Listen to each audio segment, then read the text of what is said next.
Siif quudhee jaalala kan sirraa hafe jabaa meeqaatam caccabsite lafee goota sodaatamu meeqa loona gootee gamna jabaa namaa qabdee gowwoomsite. Qaroo meeqaatam ijasaa jaamsite kaa osoo dhagahuu gurra isaa dulchite tokko sirraan hafu yeroo qabuu kaate gariif garaa laaftaa garii maraachite.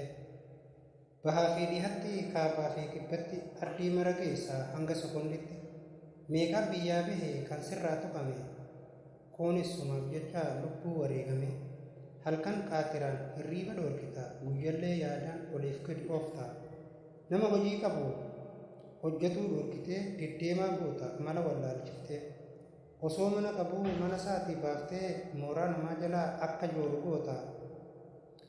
Bu'aa tokkoon malee ganda keessa oofta hoggaa feete ammas gaashiree teephuufta. Tokko gammachiiftee maatii gaarii goota jidduu dhangalaatee walitti dhiheessita.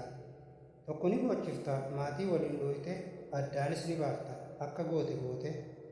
Namni humna qabu sigarraan ni laafa ija keessa laallaan qabsoo malee kufaa.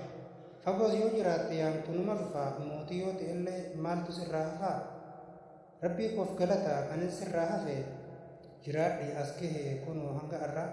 Tanaafin siif quudhe hin qabdu dorgoma hunduu suma yaama guyyatti rookuma. Fagurraa waliif fiddaa kan jiru halaala hedduus taajjabe siif quudhe jaalala.